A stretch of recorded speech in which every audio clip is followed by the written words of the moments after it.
for those of our buddies just joining, let us know your favorite fruit or ice cream in the chat and which one you prefer more. I've seen very, very creative ones as well.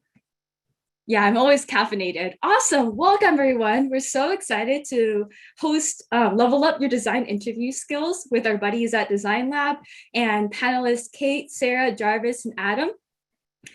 And welcome. If this is your first Design Buddies event, welcome. I'm Grace. I founded Design Buddies, and full-time, I'm a designer. I'm product designer at Electronic Arts, and I do Design Buddies kind of like my night job. And so I'll briefly share some slides with y'all about Design Buddies. So Design Buddies was created in April of 2020. I was kind of in most of y'all's shoes. I recently graduated from undergrad and was trying to transition from engineering to design. I was like, I feel intimidated in this like big world of design, like a small fish or a small potato in this vast world of design. So I want to make some buddies in design. So I made Design Buddies. And since then, we've grown to actually 32,000 on Discord now. And we host a lot of wholesome events like these. This is actually our first more interactive one. A lot of events, workshops, and content to help y'all level up your design career and adventures as well.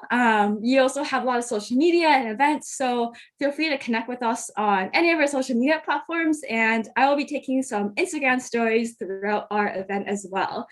And just some quick house rules: events are recorded, and you can also watch the one on YouTube as well if you do not want to be in anywhere in the recording. And feel free to engage via chat. We also have like Design Buddies networking sheet if y'all want to plug your links in and connect with each other. Highly encourage that, but please keep all your links in that sheet.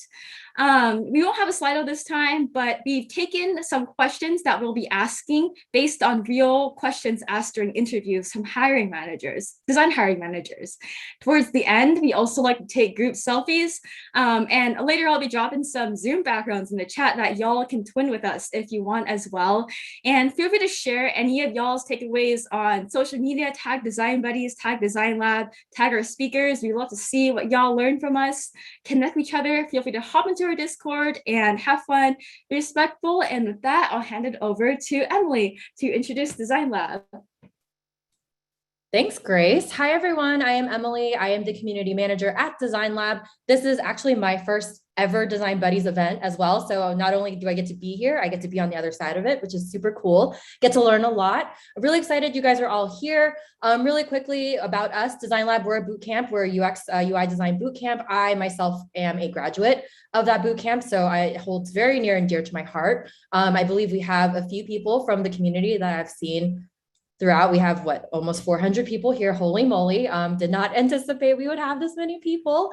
But yeah, so as Grace said, we're all here to really learn from each other. We have amazing mentors here today. I'm here to learn as well. Grace and I are both design professionals, so I'm sure that we'll pick up some tidbits along the way. But yeah, we're really excited to kind of post some questions that you may kind of, encounter in your design interviews. And I guess in terms of format, Grace, should we kind of go over how we're going to do questions and take responses and all that fun stuff? And then before we do that, I will let my panelists introduce themselves. Yeah.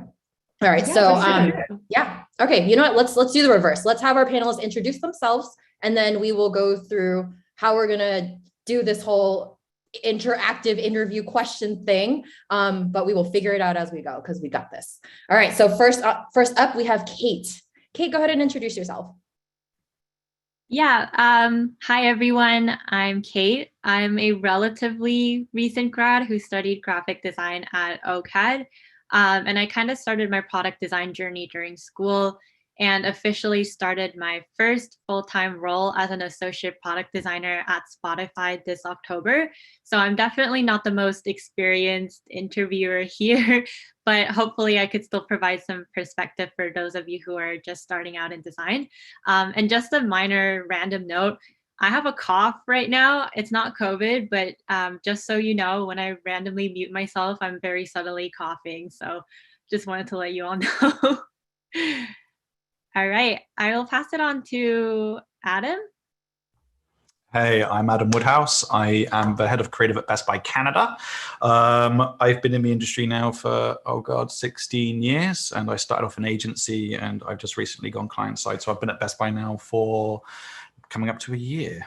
I'm not too sure who else to pass to. Grace, We help. go to Sarah next. There you go. Hi everyone, I am Sarah Sobel. I am actually part of Design Lab. I joined fairly recently, and I am the curriculum content creator. I know that's a lot of C's, but I basically create out most of the, with a couple other people in my team, I create the content of Design Lab, all the design, UX and UI content. My experience is kind of all over the place. I've been a designer for about 8, coming to 9 years now. I started mainly in agencies, so I've done a lot of agency and startup work. And I got serious into education the past 3 years. So I was a mentor at Design Lab for about a year, and then I joined Design Lab like formally. Yeah, and that's basically a little bit about me. I guess I'm more like intermediate. I'm more of an intermediate designer in all of the rest of the panel. And I'll pass it to Jarvis. Yeah, so I am Jarvis. I'm a senior product designer at LinkedIn and mentor for Design Lab. I've been on the UX side of the fence for like 4.5 years now. Previous to that, I was in graphic design for about 5 years before that. So I've been around design for almost 10 years now, which seems like a lot. But yeah, so just happy to be here. I actually just started at LinkedIn a month ago, so I'm pretty fresh off of interviews. So hopefully I can use that to help you guys. Awesome. Thank you all so much for introducing yourself. All right, so I guess we are gonna jump right in. So I guess the format, I will pose a question for the audience, and basically we are gonna take 2 volunteers per question. We would love for you to actually, speak what your response would be out loud so everyone can hear it. And so also our mentors can give you feedback on your response. And really their feedback is just going to be around, what to think about when you craft your response and how you can kind of approach certain terminologies or, just like approach your answer in a way that invites more conversation and gets the interviewer a little bit more curious about you and your process and just how you approach design. All right. So Grace will be, I'm assuming, will kind of monitor who's raising your hand because we would like for everyone to use the raise hand feature. Perfect. If you would like to participate and share your answer. And then additionally, go ahead and, if you want to participate, but not out loud, you are more than welcome to toss your version of your answer in the chat. And then we can kind of all learn from each other. All right, cool. Hopefully I don't lose Grace on my screen. So the first question for the group, some common interview questions. So first one, tell us about a time where you needed great communication skills in a tough or sensitive conversation at work. So this one's not quite so design, but it's around how do you work with other people? Yeah, this is a popular one. So I see Hazim raise their hand, so I'll unmute you. Feel free to answer this one in the chat. For any of our buddies, chime in. You're gonna take 2 people, so 1 more person can raise their hand if you wish to answer it. So welcome, Hazim.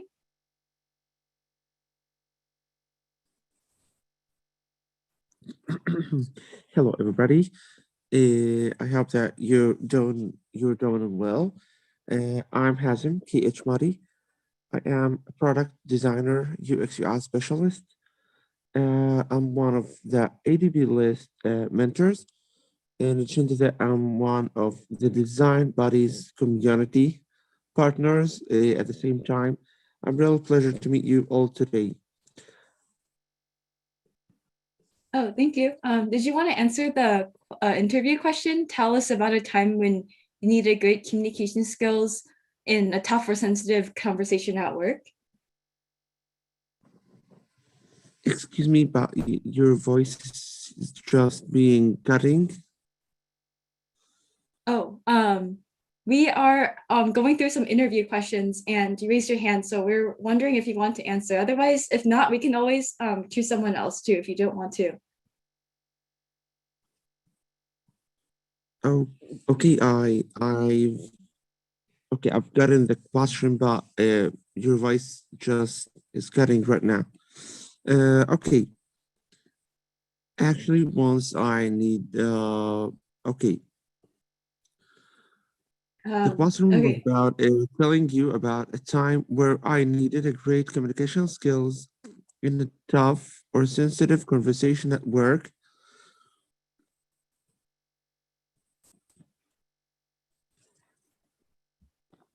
I guess Is we this can right? choose the next person since we have a lot of people who raised their hand. So unless you wanted to answer, yeah, feel free to do so. Okay. All right. Because of time, I'll go to Rebecca next. Actually, as we say, always for me as Hazim, I always go directly into email by emailing my bosses or by emailing my team leader or by emailing my partners to talk about sensitive cases, or sometimes I just use maybe direct communication by going and talk to them directly, either on personal tools or as we say on some known channels and verified channels between us. So this has really helped me uh, to pass the obstacles that are related to this point and break the borders between me and my colleagues even and my team leaders or bosses. Awesome. Thank you. For any of your speakers, any commentary on Hazim's answer?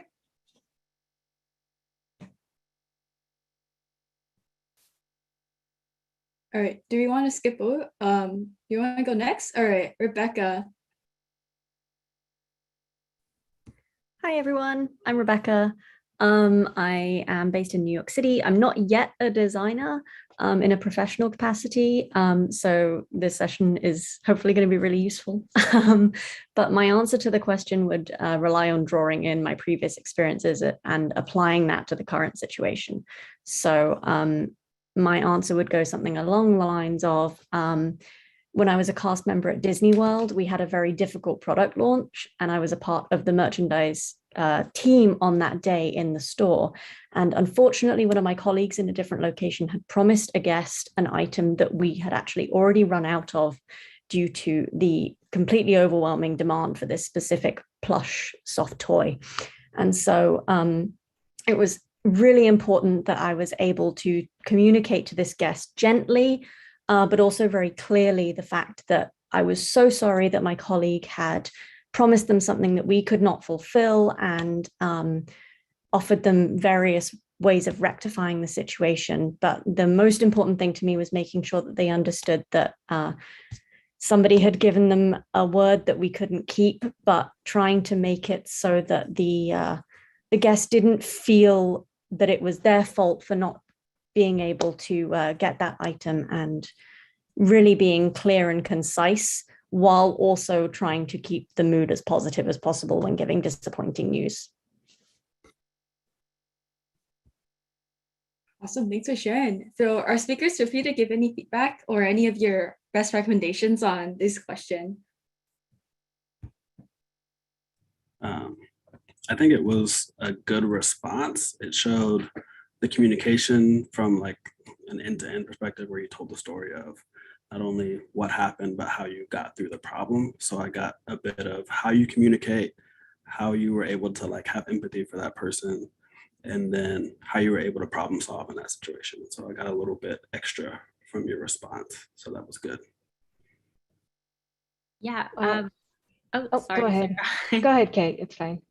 I was gonna say something similar, that I kind of like that you had a really specific example. You told this story about something that happened to you in the past, but I think something that could make that answer a little bit better is to kind of describe the results that came from that experience. So what outcomes that style of communication achieved, like how the customer reacted after you provided them with this solution. Yeah, I was basically going to say what both Kate and Jarvis said. One thing you want to note is just to be succinct, right? Because you have to have like the setup of the story, and then the problem, the solution, and then, sorry, my camera is like going a little crazy, and then the follow-up after. It was really awesome that you're being human and relatable. That's something which is super important. And one of the things you mentioned that you were really clear and concise as well. So making sure that, communication was really, really clear is something which is really important. I think, in terms of what you could have done differently, like, it seemed like a pretty damn good answer to me. So I probably wouldn't make any recommendations.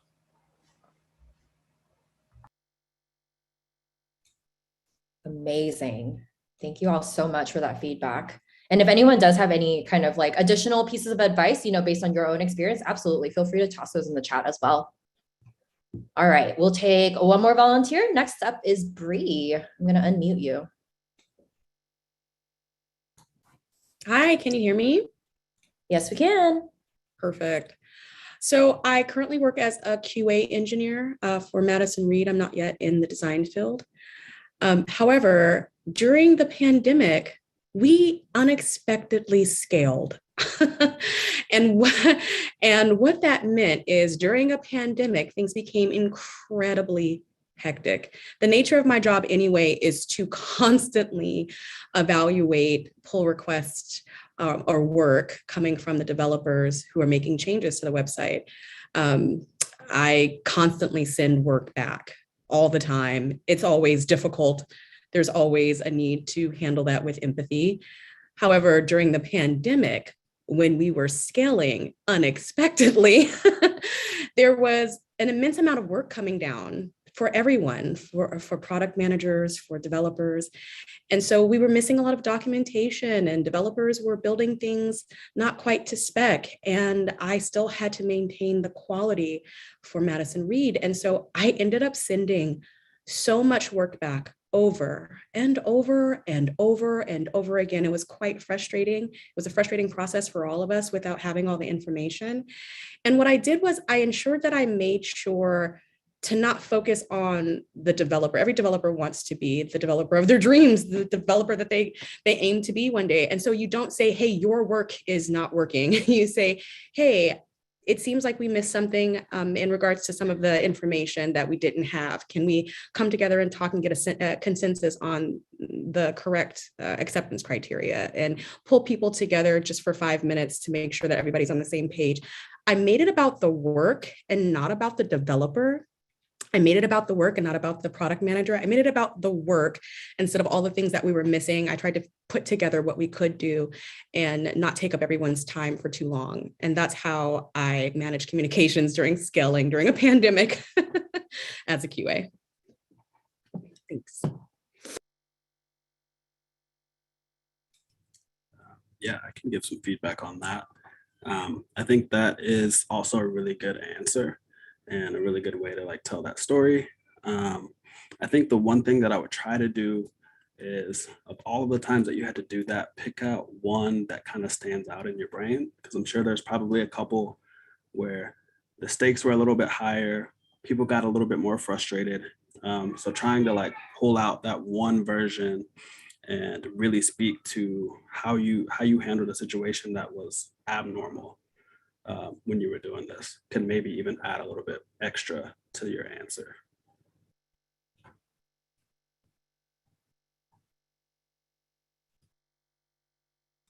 Amazing. Any other mentors? Any other feedback, or do we think that was just such a solid response? Probably that one. So we're all very quiet. All right. NBD. So Grace, should we move on, or should we? Maddie's hand is up, so she's our only one. We can pass it off to Maddie to let her answer. Yeah, sure. All right, Maddie, you are up. I'm going to unmute you. Wow. Hello. Good afternoon. So when it comes to communication, I think it's extremely important to be clear and direct. And something I find that's usually really difficult is navigating relationships with coworkers. So one time when I started working at a car dealership, I had a coworker go to my other coworker and explain to her, hey, I have some concerns about Maddie. I'm worried that she's not going to be able to like pull through and stuff like this. And she was talking to my other coworker rather than directly talking to me. So for me, it was really important to get direct feedback.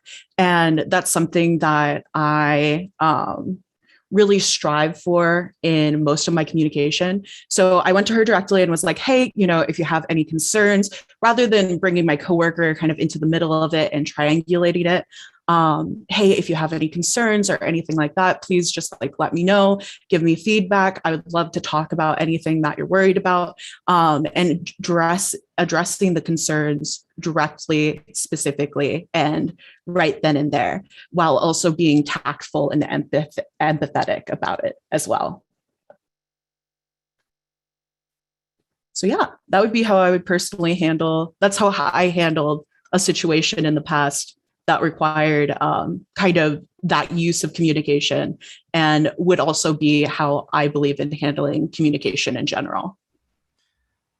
There was something you mentioned there which was super important, and I think is the key takeaway for that question for me, is the ability to have empathy, which is one of the key points in any position. It really is. If you're going to do well in design or any other in any career, empathy is so important. So I'm really glad that you mentioned that.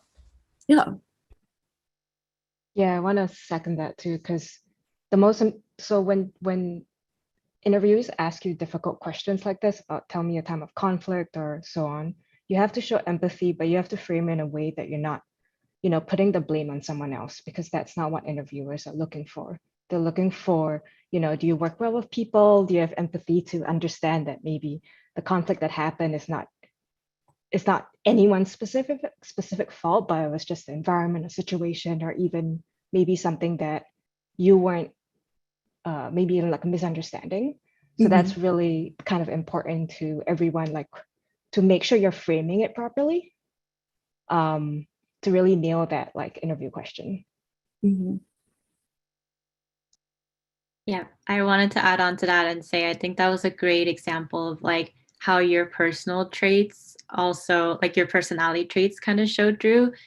You mentioned like you really appreciate direct feedback from people. So you were able to explain that this is the kind of person you are and how you appreciate being communicated to. So I think that was a great point.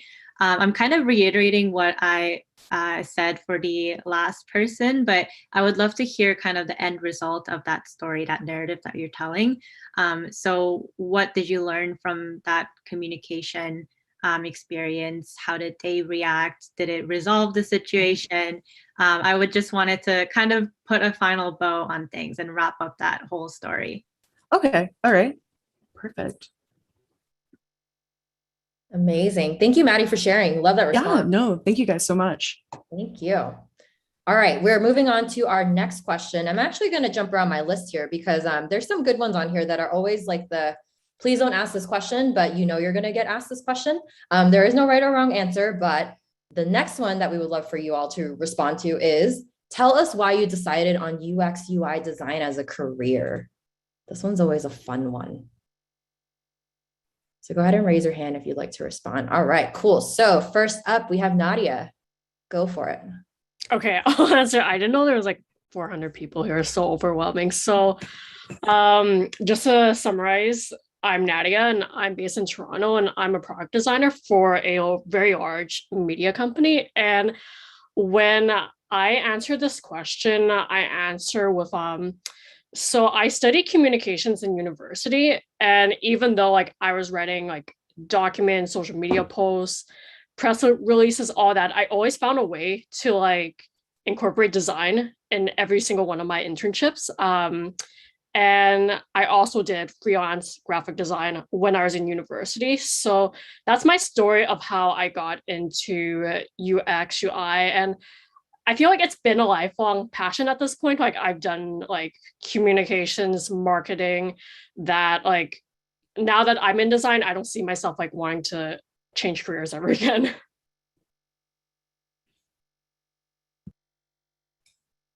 I love that. Mentors, anything you'd like to add or give guidance on? I think it's good. I think like my general rule of thumb for this question is just to make sure that you kind of take that string through your career or through your life and show how the things that you've been through have led you to where you're at now. That's kind of what led you into design. So try to get a little bit personal with it if you can. to like show you and show how you put yourself into the work that you do. So it sounds like you're like really close, but there's just a little bit of like digging a little bit deeper that you could do to like really flesh out that story. I'm actually happy to share an example of what Jarvis just said. So I applied for a travel company a while back, pretty big company based in the US. And I still, I didn't join them, but I still use their services. But basically when I was asked this question, I explained that, I've been following that travel company for a long time. I use their services and I gave like little anecdotes on where I can see them improve. And so by kind of threading that story into why you're applying for this role is really important, because a lot of people would say design is their passion, but you need interviewers are always looking for something tangible, right? Like if design is a passion to you, then how will it help us if you join our team? And of course, then they'll see if you're a good fit and all the other stuff after that.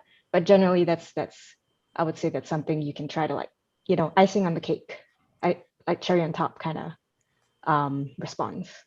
One of the things which was just mentioned is really interesting, that, when interviewers are looking for this question, what are they actually looking for? Because when I saw this, I was like, honestly, as a hiring manager, I'm going to be very honest. It doesn't really matter to me why you did it. It matters to me how well you can articulate the story. Because that tells me a hell of a lot about where you're coming from, but also where you're going. Can you tell me a clear and concise story with a start and a middle and somewhat of a kind of an open-ended end?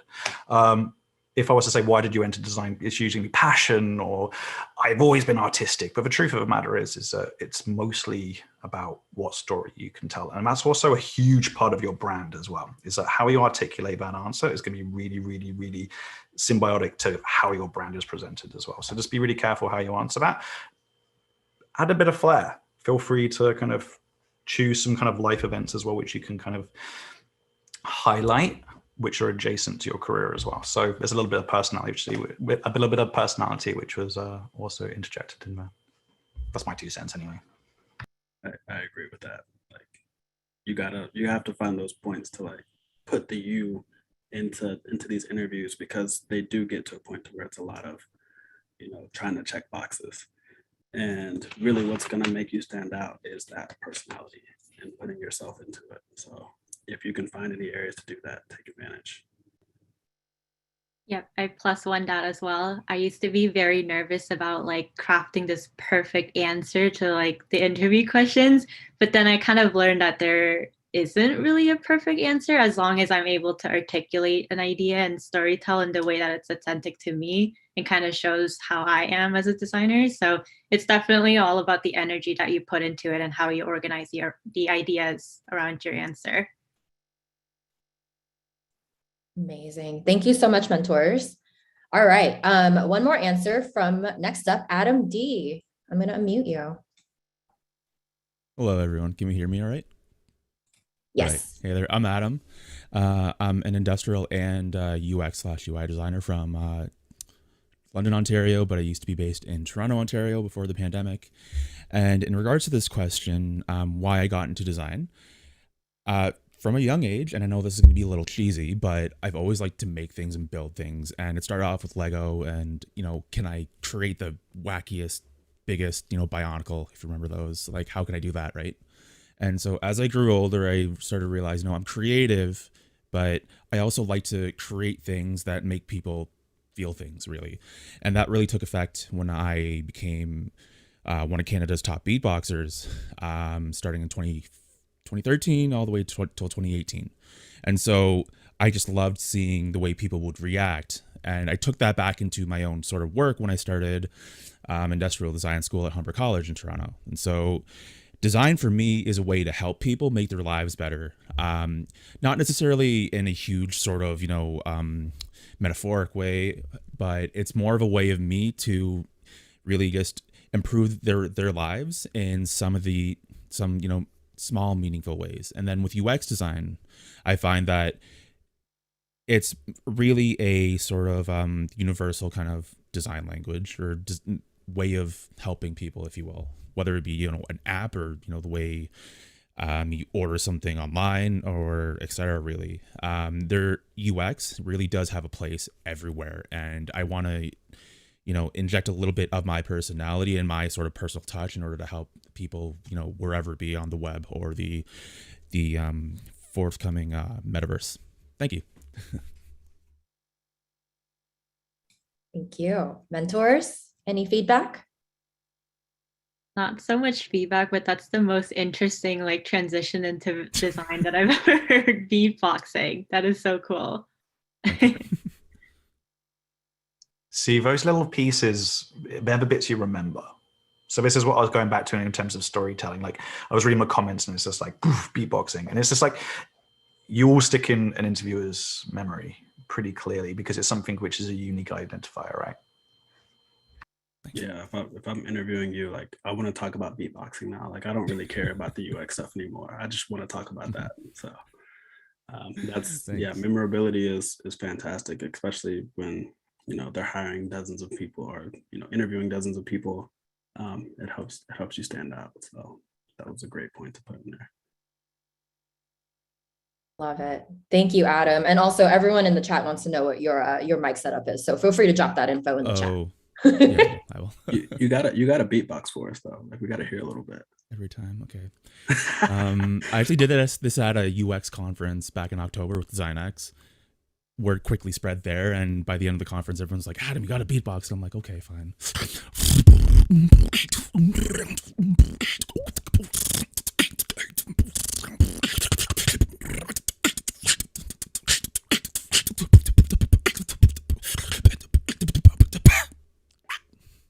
Thanks. Oh, round of applause. Holy crap. Oh my gosh, that was amazing. We need to record sound clips and all that fun stuff. So yeah, this is going to be great. Thanks, Adam, so much. That was awesome.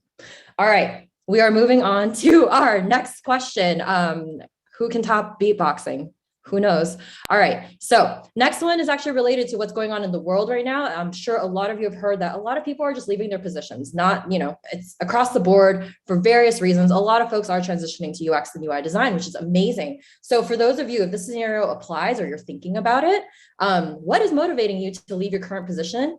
And why did you leave your last position? Sometimes questions like these do come up in interviews and, you know, for the most part, be honest, but there's a way to be honest and also just kind of make yourself memorable and not kind of ruin your whole interview experience. So who would like to answer that? I'm going to go off of people who've already raised their hands. So if you weren't prepared, you'd be prepared right now. So Jesse Z, you are up. All right. Hello. This is actually the perfect question for me because this is something that I was have been wondering in my own interviewing process if part of my story is like a good thing to add to the process or a bad thing. So for me, my journey to start my job process has been kind of a wild one.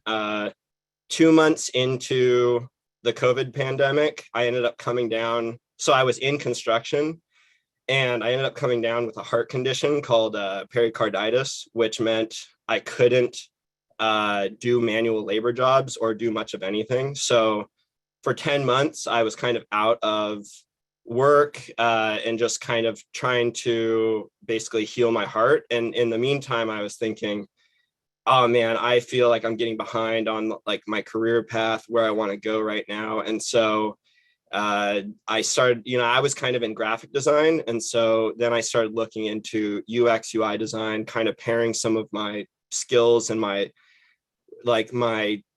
really what I love is helping people. And so, you know, pairing some of that helping people, how do I help the user with some of my more creative side? And I kind of stumbled onto UX. So for me, the reason I'm job hunting now is just kind of finished a boot camp recently with Springboard. And now I'm just raring to go and kind of wanting to add my passion for people. I've always been kind of someone that want to be aware of like who's the underdog and how can I kind of raise them up and go after them. So for me, yeah, so I'm curious to hear what some of the mentors' response to that is, because for me, you know, it's kind of maybe a little taboo, I'm not sure, to mention some of that because you don't want to be like a sob story necessarily. But anyway, that's kind of the reason I'm job searching. And really, it's just something that I really love doing now that I've kind of been trained in UX. So, yeah. I love that. Thank you for sharing that. Mentors, any feedback? I think that's a great answer. I also just want to tie in with a little comment I saw in chat. Like, is it okay to talk about leaving a toxic workplace? So like taboo subjects like that, I think are fine. I've had interviews where I have mentioned that I've left a toxic workplace, but I think again, it needs to be like framed in a way why design is important to you and where you see yourself making a difference in design. So for Jesse, you left, you had health issues. I'm really sorry to hear that, by the way. And then you took a course at Springboard, and then now you're like, design is where I want to be. So how can you tie that into, whatever role you're applying and where you see yourself making that difference, and then advancing yourself throughout your design career? That's kind of how you want to frame it. And you don't want to focus too much on like, oh, because like my previous role sucked or my health sucked or something like that. That's, no one, honestly, no one has time for that. So you want to like kind of just, again, push towards how you see UX and UI, really making a difference and also being part of your career growth. Yeah, and I would say you mentioned graphic design, and so it makes me wonder if you were doing that where you were still in construction, like on the side, or where that happened, but like concretely, like drawing that line from construction to design, it's like a little bit hazy, to where I would frame it like, hey, I was in construction, design was something that I kind of did on the side just because some friends knew that I knew Illustrator or something, and then heart condition happened, so I'm looking for a new career because I can't do manual labor, and design was something that kind of took over as the full-time thing. Would really like round it out if that's the way it was, or if you started design after, but just like concretely linking the construction to design was like just a little bit fuzzy. Other than that, it was great though. Awesome. Thanks, mentors. Thanks, Jesse. Thanks so much for sharing. All right, next response will be from Ashley.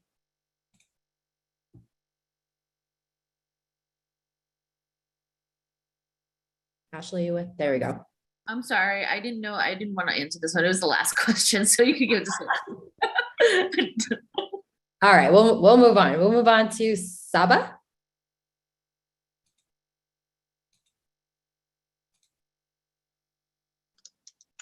Hi, everyone. So the line that I would like to draw is actually from graphic design to a fitness trainer and now to UX. So my first job and previous job was a full-time graphic designer in a studio. And then during pandemic, I moved to New York. Right now I'm in Chicago, and started my own business in the fitness industry and got my certificate. It was pretty successful and let me actually be able as a designer to put myself in the shoes of my customers when they come to me for personal training. So customizing training for each individual, both in exercise and also in nutrition, was something that I enjoyed a lot, to hear their needs and their special requirements. And that kind of came to my mind that the joy of designing something very specific for an individual and combining that with my design background would be something that is happening every day in the process of designing an experience. And that's why I really think that UX design is a place that I can merge these two worlds together and be successful to hear the need of the customer, need of the users, and design for each individual. And instead of thinking about my own needs, be able to see from their perspective. Thank you. Love that. Mentors? That was awesome. I have been reading the chat and there's been some interesting questions can I address one or two of them? Go for it. All right, cool. So there was some conversation just about what you can say and what you can't say. And I would be honest during an interview process. So when you're interviewing, if someone's just like reading a list of questions, they're not that engaged with you. It should be more like a natural kind of conversation. Of course, there's going to be like some questions they want to hit upon, just, because they want to know who you are. But the harsh reality of the world is there's a lot of toxic workplaces. There's a lot of problems in the workplace. And, hearing about, if you're trash talking the company you're currently with or a previous company is not going to ever look good on you. Especially, when they're going to be judging you based on the fact that if you trash talk on a first impression, are you going to be a liability for gossip? That's not a really good position you want to put yourself into, and it can easily put a sour taste in people's mouths. That being said, there was some really interesting points. There was somebody who, I can't remember who wrote, but if they'd been fired and they won, I think it was they'd been fired and I can't remember, sorry. It was like they won a court case. Based on the fact they got fired. And it's like, if someone said that to me, it would be a hard question to kind of continue without going into nitty-gritty details. So I'd be diplomatic with your answers. But, if you can be honest, be honest. Your judgment is really the best. It's like whatever you say on the first impression is likely going to last. Just be careful with what you say. If you've broken ties with a previous employer, that's okay. You're looking for a new position. But there was another way of framing it, which is it's really good to focus on the future and not necessarily about the past. And, if they're asking you, why are you leaving your job? It's like, because the world's full of opportunity and you can go forward, which is great. You don't have to be vocally unhappy with where you are, because that doesn't look good for you. I love that note about focusing on the future, not the past. I'm basically just going to add on basically the same thing. I think I would personally try to turn it into a positive opportunity of how you've moved on and turned it into this learning or growth stage in your career. So general rule of thumb, I guess, focus on what was kind of missing in that last position that prevented you from, for example, advancing in your career, like whether that was a skill set that you wanted to improve or a new process you wanted to learn, new obstacles that you wanted to tackle. So if there's no like core personal reason, like a situational reason that you had to leave, I would probably try to frame your answer around that. And I can give a good example of this because I just got hired at LinkedIn, 6 or 8 weeks ago or something like that. And so I was at NerdWallet previously, and my area of specialization is design systems. Like that's where my passion is. That's the work that I like to do. And at NerdWallet, they had some changes to their systems team, and I had to switch off of the design system because they were decentralizing it. Nothing was wrong with the company. A lot of companies do their systems that way. It just wasn't the way that I wanted to do it. And so when I was interviewing, it was NerdWallet is great. I love my coworkers. The company is fantastic. I just want to work in systems. That's my area of passion. So that's why I'm looking. So there's no bad blood with me and NerdWallet. I actually still keep in touch with a lot of people there, but it just didn't align with my passions anymore. And so you can really make it as simple as that. I love that. Thanks so much. Thanks, Jarvis, for sharing your response. I learned a lot from that. All right, cool. So we're going to go through, I believe, 2 or 3 more questions, probably 2, but we'll kind of see. So folks, if you have your hands raised, we're moving on to our next question. So if you don't want to answer, please lower your hand. All right. So next one, I guess we're going to stick with the theme of things you can or can't say, right? Or how do you kind of turn a negative into a positive, right? Always an opportunity. So the next question in an interview you could possibly get is, what is your biggest design pet peeve? Let you ponder over that one. And then the first person I'm going to call on is Precious.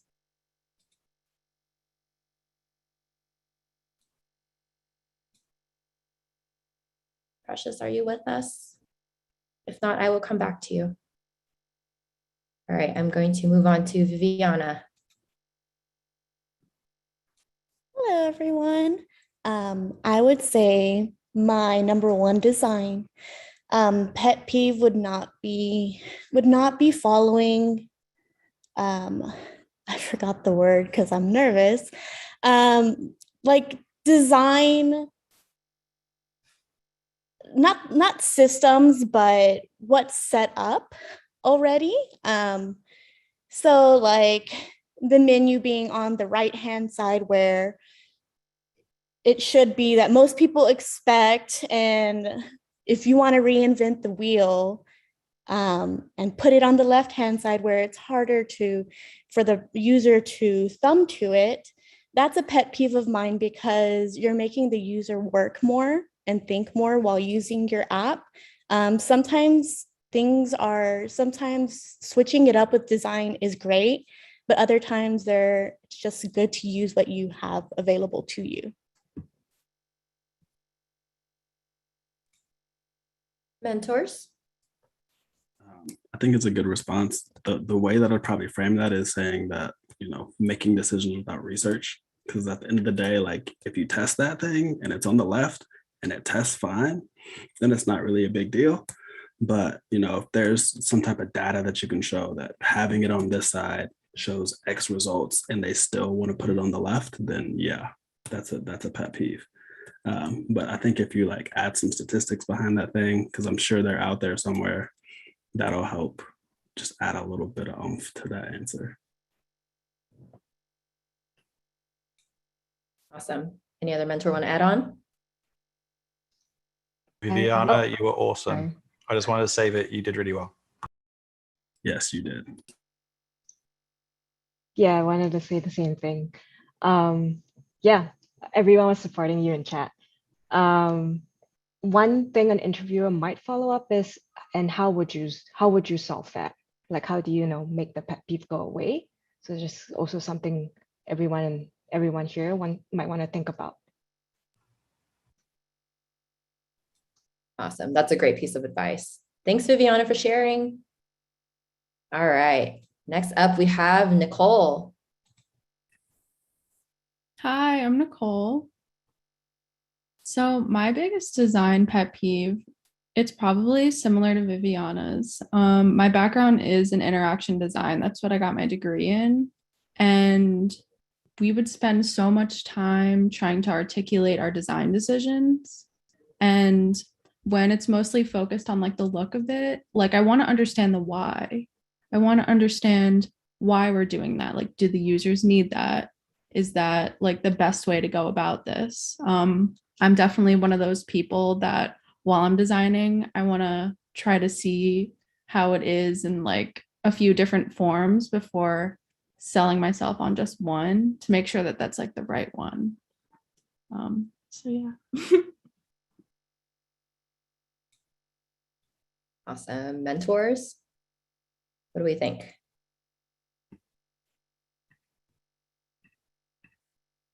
We stumped everyone. No, I couldn't find a mute button quick enough because my thing went to the other screen. So I think these are awesome answers. One thing I do want to say is that when someone asks you what your biggest design pet peeve is they could be asking another question, which is how analytical are you, essentially, right? So I have been asked this question before and I kind of went all out. And I gave visible examples of the things around me which really bugged me. I was having an interview in Toronto in a restaurant, and so they go, what is your biggest design pet peeve? And I said, everything. And they kind of laughed and looked around, and I pointed out problems with typefaces on billboards, problems with the menu and the alignment and padding and spacing. And I kind of just went off on one, and I got the job. Because it's not just finding one thing about a menu somewhere, but it could be potentially something that you can actually talk about right here, right now. It's like, what bugs you about Zoom? What bugs you about anything in terms of design? Don't hold back, because one example probably isn't enough in this case, but knowing what your personality is in terms of how you analyze design is probably what they're actually looking for. Read between the lines with these questions is all I'm going to go and say. I love that. Mentor, any other mentor want to jump in? No, Adam dropped the mic on that one. You really did. All right. Well, then we will move on. Thank you so much, Nicole, for sharing. Hopefully everyone learned a lot from that. I think the thing I learned from it is that even though Adam's saying, you know, you can point out all of these things at once, but like to me, that shows passion. That shows a lot of passion for what you like to do. So do that. All right. So this next question is actually not on the list, but it is one of probably the most hated questions that could ever come up because anyone can respond to almost anything. So get ready. How would you explain UX design to someone who does not understand UX design? Because that can happen at a company. Even people that you work with sit at a desk like next to, right? Like they're going to ask you what you're doing because you're the company's first UX designer ever. No one has any idea what you're supposed to be doing. You probably don't have an idea what you're going to be doing. But how do you explain what you do to someone who just has no clue? So first up, we have Geneva. Oh, hi, I'm Geneva. Explaining UX design. UX design is designing the overall experience that the end user will be using for the product. It includes the visual design, the audio sensory product design of the product. It's not just visual, it's also how the user would feel once they go through the process of using the product.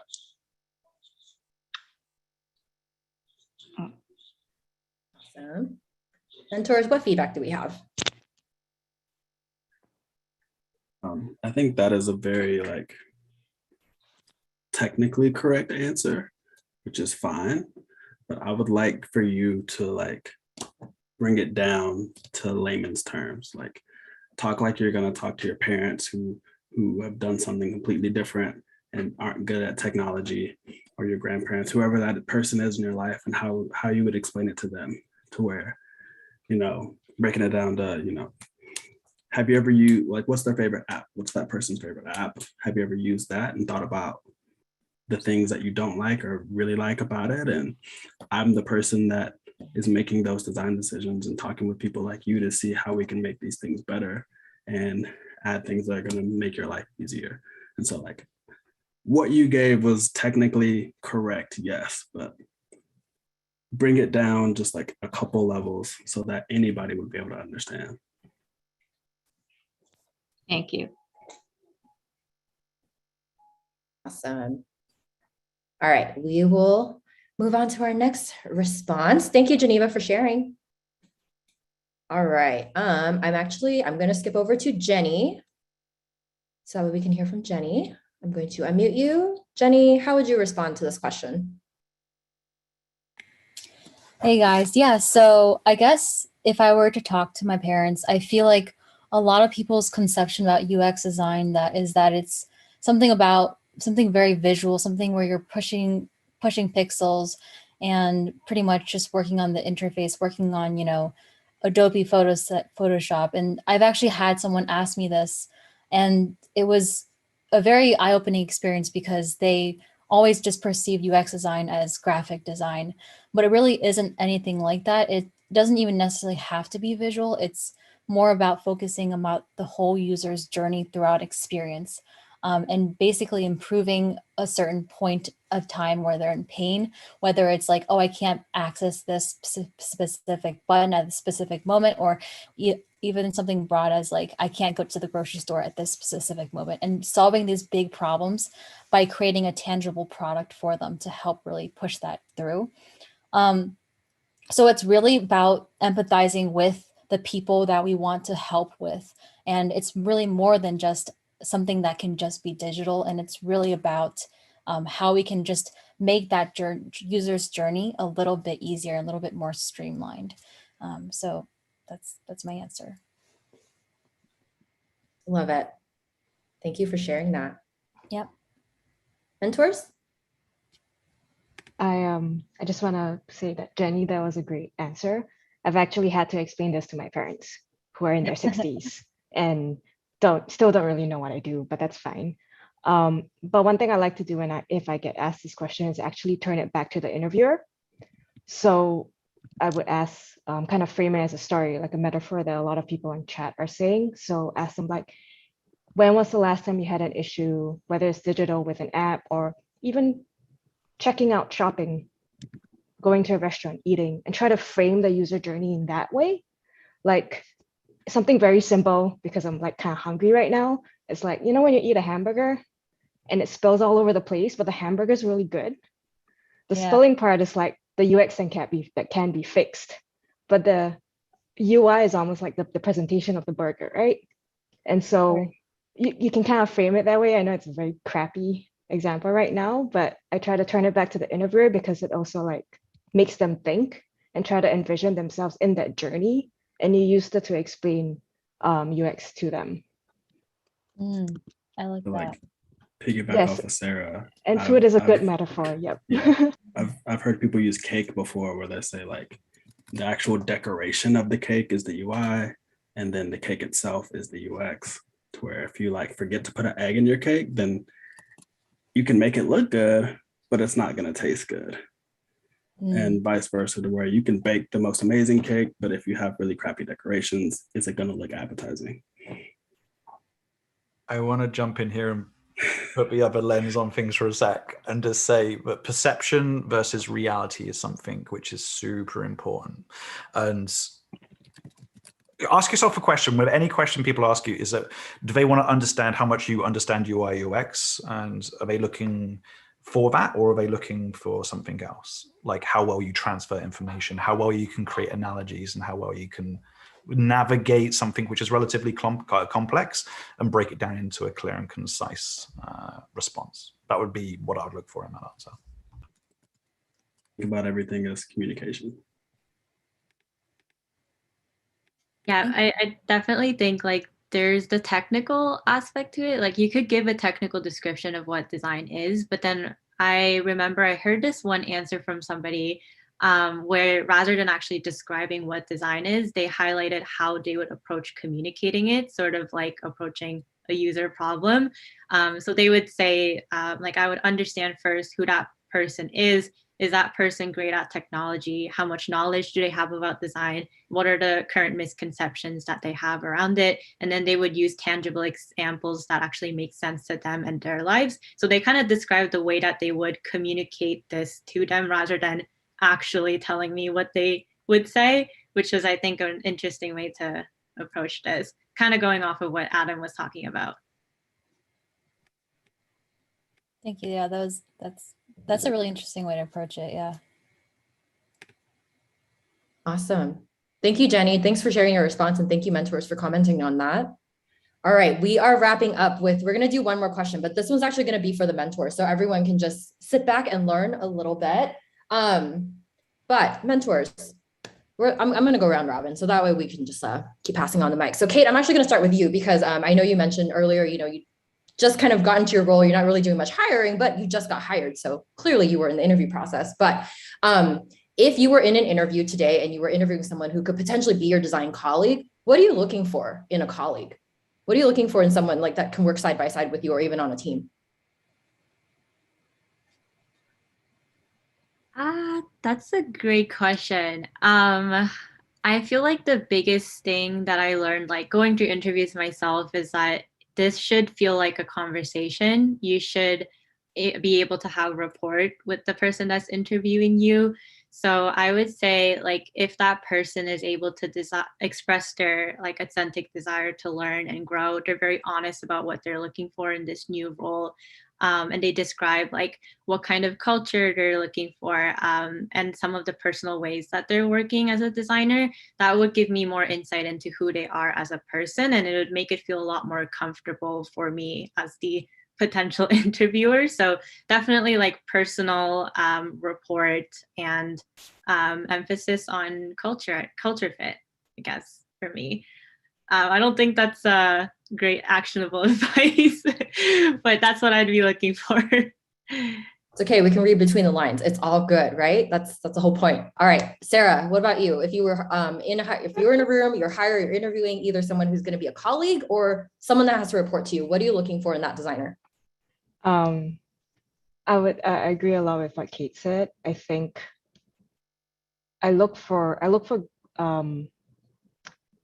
eagerness to kind of, apply what they've learned so far, but also our willingness to learn, right? Especially if they're in like a kind of 1 to 3 year phase. because I feel like a lot of junior designers are very like eager to show what they can do, but I think a willingness to learn and kind of like exchange ideas and be honest if they're like struggling or they need help and all that stuff is really important. And on like as a more senior designer, I think I want to be able to learn from them too, because you know designers come from so many different backgrounds. So that kind of rapport is important to me, and if I can get that vibe during an interview, then they would stand out. And then of course, like some people are saying here, being able to share memes during lunch break is be pretty nice.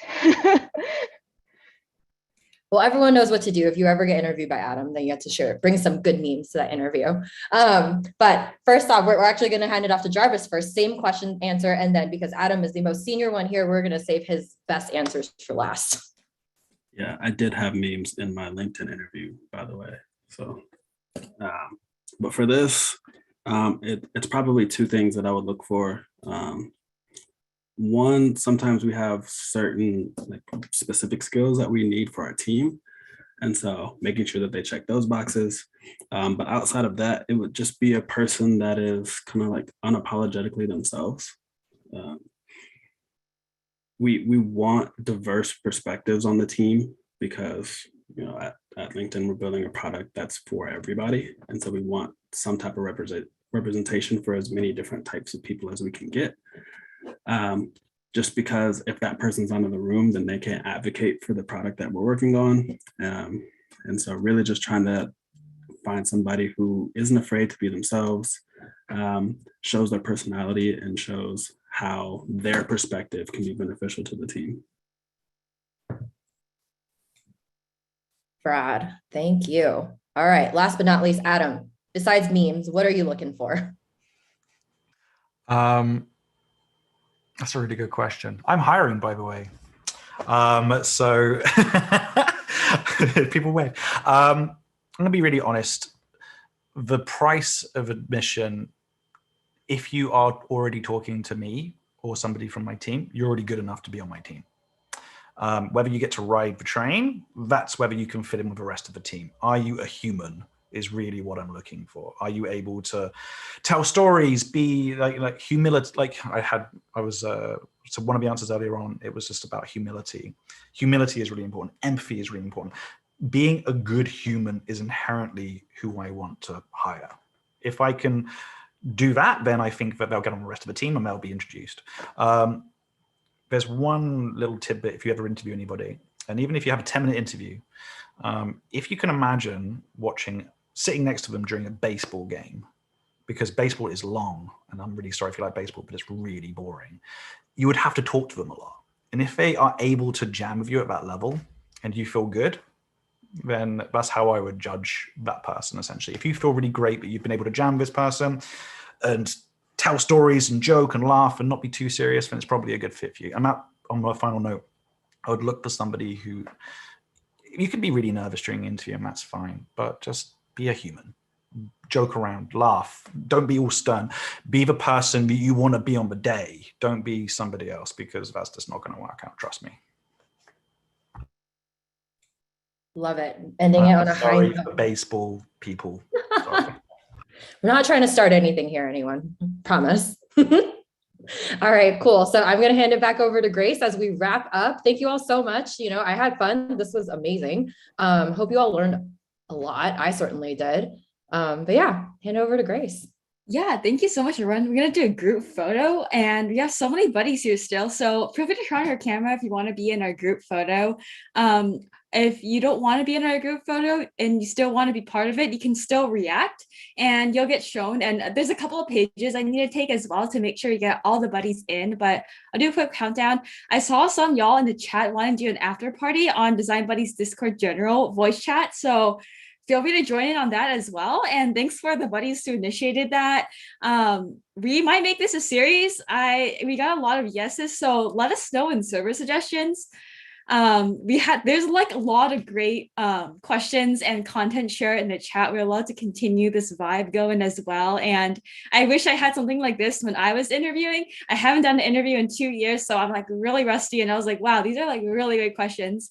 We also had some people like chiming in on YouTube as well. And this event is recorded. So if you subscribe to Design Buddies YouTube, you can see it. And I'll count down 10 seconds for y'all to turn your camera. Feel free to check out Design Lab and Design Buddies. I'll drop some of our social media links and networking sheet as well in the chat if you want to continue connecting with us and with each other as well.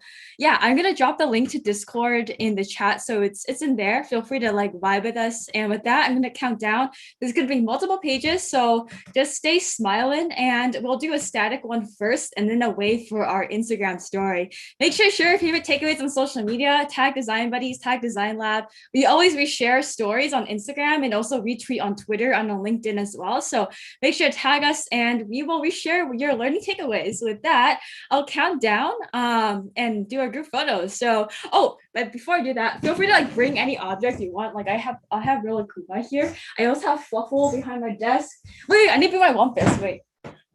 I'm wearing shorts underneath, as you can't tell, Zoom. But I have Wampus today. All right, so that's the thing. Like more top and like casual to bottom, like Zoom, Right.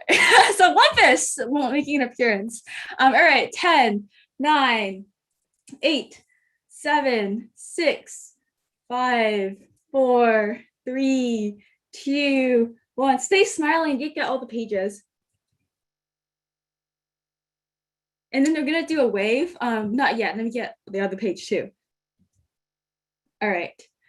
Ready, set, hold on. It's gonna be on Instagram stories. So I've been taking some Instagram stories throughout, and you gotta post them as well. So you save that.